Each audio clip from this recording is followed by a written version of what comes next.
16 सूर्योदय और 16 संन्यास, सनराइज और सनसेट हम देखते हैं ऑर्बिट से। और बहुत ही अचंभित कर देने वाला ये पूरा प्रोसेस है। इस परिक्रमा में, इस तेज गति में, जिस हम इस समय करीब 28,000 किलोमीटर प्रति घंटे की रफ्तार से चल रहे हैं आपसे बात करते वक्त, और ये गति पता नहीं चलती क्योंकि हम तो अंदर हैं, लेकिन कहीं ना कहीं ये गति जरूर दिखाती है कि हमारा देश कितनी गति से आगे बढ़ रहा है इस समय, कि हम यहाँ पहुंचे हैं और अब यहाँ से और आगे जाना है। अच्छा शुभ, अंतरिक्ष की विशालता देखकर सबसे पहला विचार क्या आया आपको?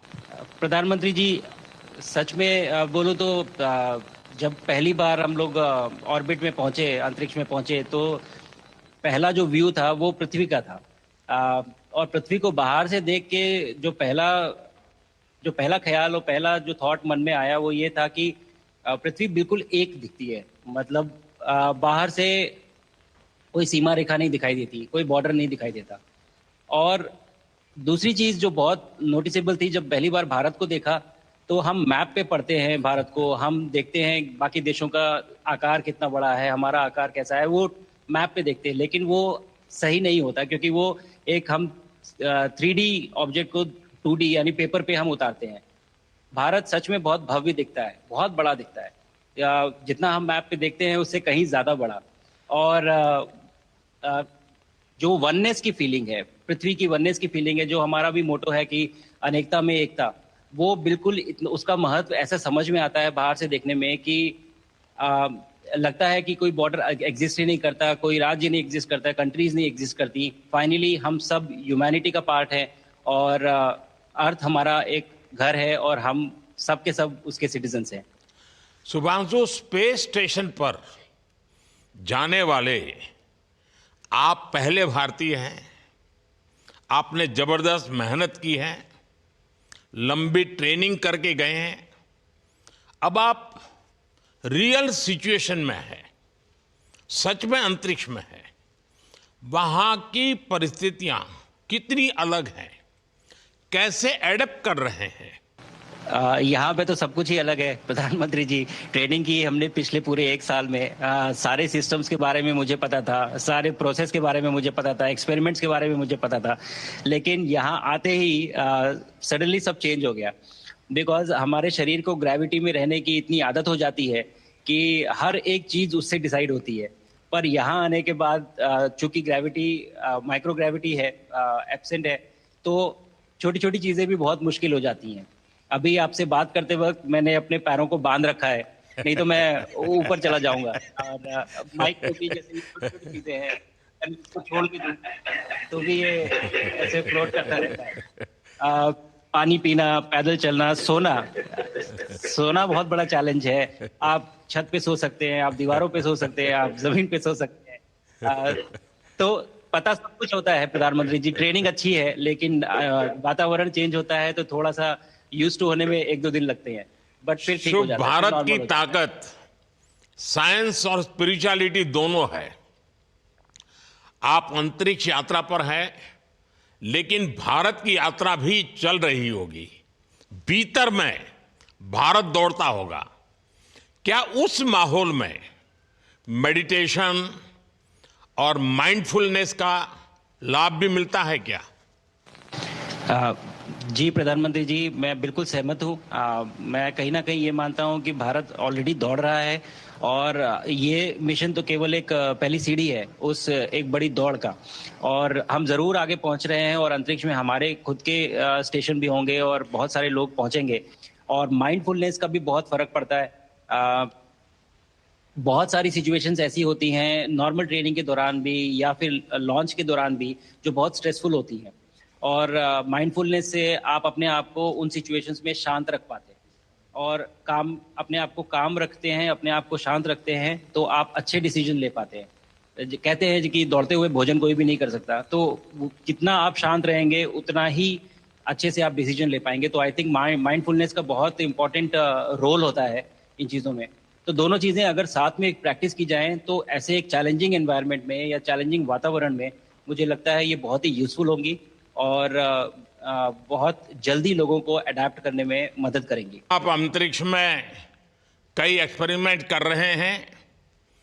क्या कोई ऐसा एक्सपेरिमेंट है जो आने वाले समय में एग्रीकल्चर या हेल्थ सेक्टर को फायदा पहुंचाएगा? जी प्रधानमंत्री जी, मैं बहुत गर्व से कह सकता हूं कि पहली बार भारतीय वैज्ञानिकों ने 7 यूनिक एक्सपेरिमेंट्स डिज़ाइन किए जो कि मैं अपने साथ स्टेशन पे लेके आया हूं। और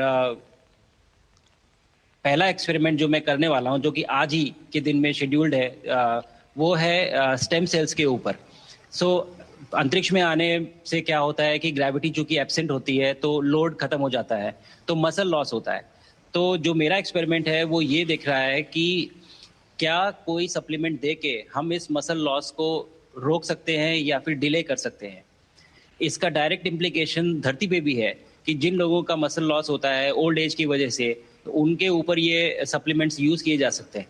तो मुझे लगता है कि ये डेफिनेटली वहाँ यूज़ हो सकता है। साथ ही साथ जो दूसरा एक्सपेरिमेंट है वो माइक्रो एल्गी की ग्रोथ के ऊपर। ये माइक्रो एल्गी बहुत छोटे होते हैं लेकिन बहुत न्यूट्रिशियस होते हैं।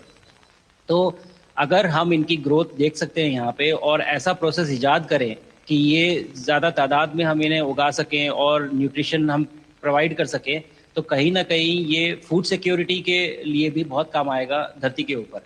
सबसे बड़ा एडवांटेज जो है स्पेस का वो ये है कि ये जो प्रोसेस है यहाँ पे बहुत जल्दी होते हैं, तो हमें महीनों तक या सालों तक वेट करने की जरूरत नहीं होती।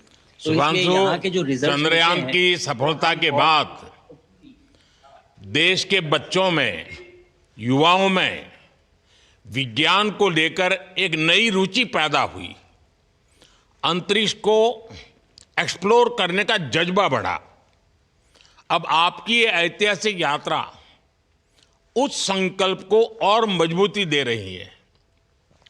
आज बच्चे सिर्फ आसमान नहीं देखते, वे यह सोचते हैं मैं भी वहां पहुंच सकता हूं।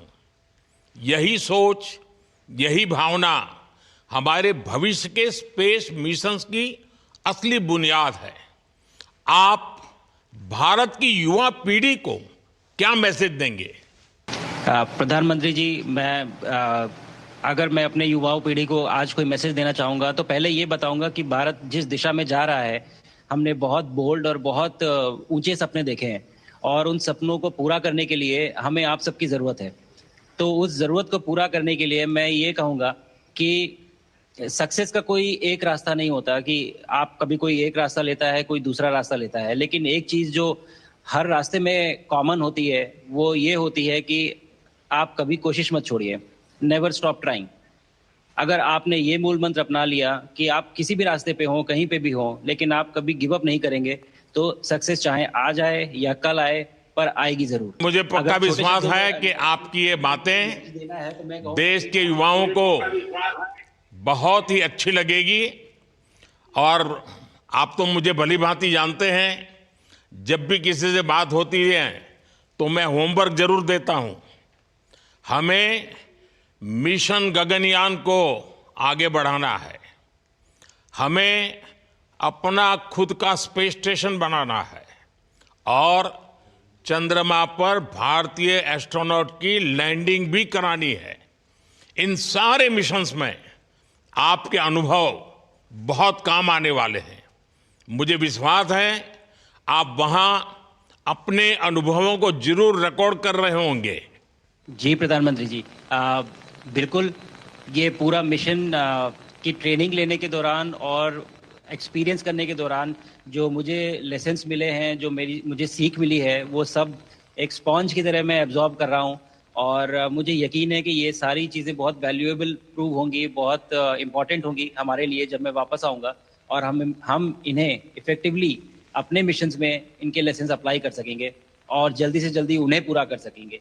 बिकॉज मेरे साथी जो मेरे साथ आए थे, कहीं ना कहीं उन्होंने भी मुझसे पूछा कि हम कब गगनयान पे जा सकते हैं, जो सुन के मुझे बहुत अच्छा लगा और मैंने बोला कि जल्दी ही। तो मुझे लगता है कि ये सपना बहुत जल्दी पूरा होगा और मेरी जो सीख मुझे यहाँ मिल रही है वो मैं वापस आके उसको अपने मिशन में पूरी तरह से 100% अप्लाई करके और उनको जल्दी से जल्दी पूरा करने की कोशिश करेंगे। शुभांशु, मुझे पक्का विश्वास है कि आपका ये संदेश एक प्रेरणा देगा और जब हम आपके जाने से पहले मिले थे, आपका परिवारजन के भी दर्शन करने का अवसर मिला था और मैं देख रहा हूं कि आपके परिवारजन भी सभी उतने ही भावुक है, उत्साह से भरे हुए हैं। शुभांशु, आज मुझे आपसे बात करके बहुत आनंद आया। मैं जानता हूं आपके जिम्मे बहुत काम है और 28,000 किलोमीटर की स्पीड से काम कर रहे हैं आपको, तो मैं ज़्यादा समय आपका नहीं लूँगा। आज मैं विश्वास से कह सकता हूं कि ये भारत के गगनयान मिशन की सफलता का पहला अध्याय है। आपकी यह ऐतिहासिक यात्रा सिर्फ अंतरिक्ष तक सीमित नहीं है, यह हमारी विकसित भारत की यात्रा को तेज गति और नई मजबूती देगी। भारत दुनिया के लिए स्पेस की नई संभावनाओं के द्वार खोलने जा रहा है। अब भारत सिर्फ उड़ान नहीं भरेगा, भविष्य में नई उड़ानों के लिए मंच तैयार करेगा। मैं चाहता हूं, कुछ और भी सुनने की इच्छा है आपके मन में, क्योंकि मैं सवाल नहीं पूछना चाहता, आपके मन में जो भाव है अगर वो आप प्रकट करेंगे, देशवासी सुनेंगे, देश की युवा पीढ़ी सुनेगी, तो मैं भी खुद बहुत आतुर हूं कुछ और बातें आपसे सुनने के लिए। धन्यवाद प्रधानमंत्री जी। यहाँ ये पूरी जर्नी जो है, ये अंतरिक्ष तक आने की और यहाँ ट्रेनिंग की और यहाँ तक पहुँचने की, इसमें बहुत कुछ सीखा है प्रधानमंत्री जी मैंने। लेकिन यहाँ पहुँचने के बाद मुझे पर्सनल एकम्प्लिशमेंट तो एक है ही, लेकिन कहीं ना कहीं मुझे ये लगता है कि ये हमारे देश के लिए एक बहुत बड़ा कलेक्टिव अचीवमेंट है। और मैं हर एक बच्चे को जो ये देख रहा है, हर एक युवा को जो ये देख रहा है, एक मैसेज देना चाहता हूँ, और वो ये है कि अगर आप कोशिश करते हैं और आप अपना भविष्य बनाते हैं अच्छे से, तो आपका भविष्य अच्छा बनेगा और हमारे देश का भविष्य अच्छा बनेगा। और केवल एक बात अपने मन में रखिए, that sky is never the limit, ना आपके लिए, ना मेरे लिए और ना भारत के लिए। और ये बात हमेशा अगर आपने मन में रखी तो आप आगे बढ़ेंगे, आप अपना भविष्य उजागर करेंगे और आप हमारे देश का भविष्य उजागर करेंगे। और बस मेरा यही मैसेज है प्रधानमंत्री जी। और मैं बहुत ही भावुक और बहुत ही खुश हूं कि मुझे मौका मिला आज आपसे बात करने का और आपके थ्रू 140 करोड़ देशवासियों से बात करने का, जो ये देख